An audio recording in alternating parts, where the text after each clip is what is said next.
ओम शांति। आज प्यारे बाप दादा के अव्यक्त रूप के चले हुए महावाक्य हैं। आज बाप दादा ने हम बच्चों को योग से हम सिद्धि स्वरूप बनते हैं। दुनिया में भी सिद्धियों का गायन है, परंतु उनकी सिद्धियों प्राप्त करने का आधार स्थूल है। कोई ना कोई मंत्र जपेंगे, कोई ना कोई यज्ञ रचेंगे या अन्य कोई भी प्रकार की विधि हो, लेकिन प्यारे बाप दादा ने हम सबको तो कैसे योग की स्थिति द्वारा, अर्थात हमारी ऐसी योग युक्त अवस्था हो जो हम सिद्धि स्वरूप बन जाएं। एक है योग करना, ये बड़ी बात नहीं, या योग कराना, ये भी बड़ी बात नहीं। योग तो हमारा सब्जेक्ट है, करना ही है। लेकिन बाबा कहते हैं योग का प्रयोग करो। मीन्स योग हमारा प्रैक्टिकल जीवन में होना चाहिए। बैठ गए तो समझा मैं योग कर रही हूं आत्मा। लेकिन बाबा तो यहां तक कहते हैं अगर सचमुच आप योग कर रहे हो, क्योंकि योग का मतलब ही है मन और बुद्धि का कनेक्शन बाप दादा के साथ होना, यही है ना, सबको यही समझाते हो ना। तो बाबा कहते हैं उससे भी आपको कितनी प्राप्तियां होती हैं। फिर आज तो बाबा ने कहा योग का प्रयोग करो। अगर जीवन में प्राप्ति अनुभव नहीं हो रही, परिवर्तन नहीं हो रहा, तो कहेंगे कि योग करते हैं, योग लग रहा है। और फिर बाप दादा तो हमसे ये चाहते हैं योग का प्रयोग करो। मीन्स प्रैक्टिकल हमारे जीवन में योग से क्या परिवर्तन हो रहा है। क्योंकि बाबा ने योग का सब्जेक्ट हमें क्यों दिया, ज्ञान दे दिया, फिर योग की क्या आवश्यकता रही जो बाबा ने योग सिखलाया। तो जरूर उसका बहुत महत्व होगा ना। तो हमने योग उस महत्व को समझकर कर रहे हैं। तो योग बाबा कहते ज्ञान तो समझ हुई ना, पर उस समझ को हमने पाया पर जीवन में लाया। तो जीवन में नहीं लाया तो क्या लाभ हुआ उसका।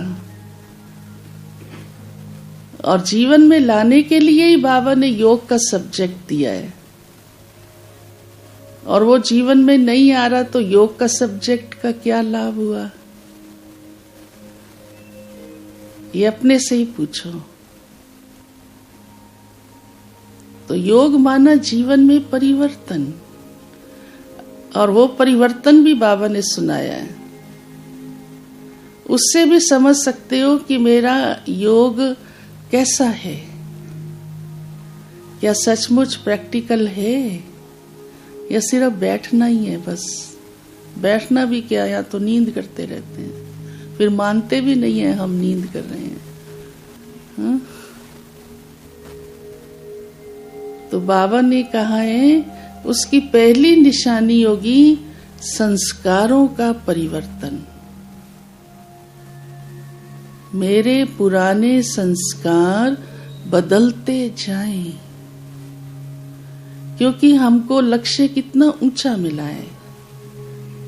क्या मिला है कि हम श्रेष्ठ आत्मा बन रहे हैं। और श्रेष्ठ आत्मा के संस्कार कैसे होंगे? श्रेष्ठ, दिव्य। तो मेरे पुराने संस्कार बदली हुए। अब पुराने संस्कार तो बहुत है ना, बहुत है। फिर किसी किसी के कोई बहुत बहुत कड़े हैं, कोई थोड़ा ढीले हैं, है तो सभी के अंदर। कोई स्थूल में दिखाई भी दे जाते हैं, कई तो अंदर इतने सूक्ष्म है जो आत्मा खुद ही नहीं समझ सकती है कि ये मेरा पुराना संस्कार मुझे बहुत नुकसान पहुंचा रहा है। तो बाबा ने आज कहा है कि संस्कारों का परिवर्तन, ये प्रयोग करो। योग को प्रैक्टिकल जीवन में लाके दिखाओ,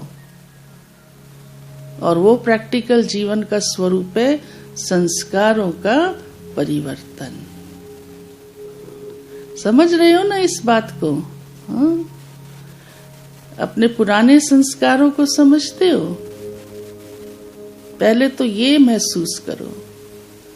यही नहीं महसूस करेंगे तो परिवर्तन भी नहीं समझ में आएगा। ये है सिद्धि। इससे आत्मा का जीवन ऊंचा उठता है। और कोई सिद्धियां क्या करेंगे? दूसरी बात बाबा ने कहा है, प्रकृति के भी आप मालिक बन जाओ। प्रकृति के दास नहीं, गुलाम नहीं। प्रकृति भी प्रभावित नहीं करे। प्रकृति 5 तत्व है ना, ये शरीर भी 5 तत्वों का ही है। इसके भी अधीन हो जाते हैं। प्रकृति से और कोई आप जूझेंगे थोड़ा सर्दी से जाके अभी, लेकिन सर्दी मेरे पुरुषार्थ को कम ना कर दे। ये नहीं है प्रकृति का परिवर्तन या मालिक बनना कि आप सोचो अब मैं स्वेटर के बिना ही रहूंगा। ये नहीं है। ठंड है तो स्वेटर पहनेंगे तो तबीयत ठीक रहेगी, तो योग भी अच्छा लगाएंगे, है ना? तो परिवर्तन माना कि 5 तत्वों के ऊपर विजयी होना। उसके कारण मेरा पुरुषार्थ कम नहीं होना चाहिए। ये है विशेष। और तीसरा बाबा कहते विकारों पर विजयी। ये है योग का प्रयोग कि सचमुच मैंने 5 विकारों को जीता है। और उसमें छठा विकार तो एक महाविकार है, आलस्य। उसको जीता है। होता अंदर आलस्य का विकार है और समझते हैं मेरा स्वास्थ्य अच्छा नहीं है।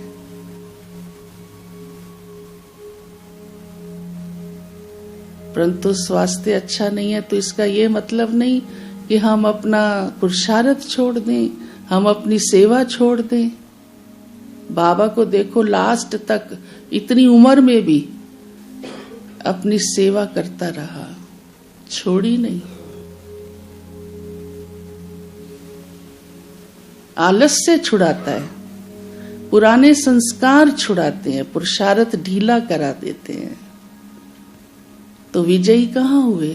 तो सिद्धि स्वरूप आत्मा कैसे हो सकती है? तो बाबा इसलिए आज हम बच्चों को कितना, हमारा बाबा देखो कल्याणकारी है कि हम कहीं से भी पीछे ना रह जाएं। ऐसा हमें बाबा योग का प्रयोग बताकर सिद्धि स्वरूप आत्मा बनाता है।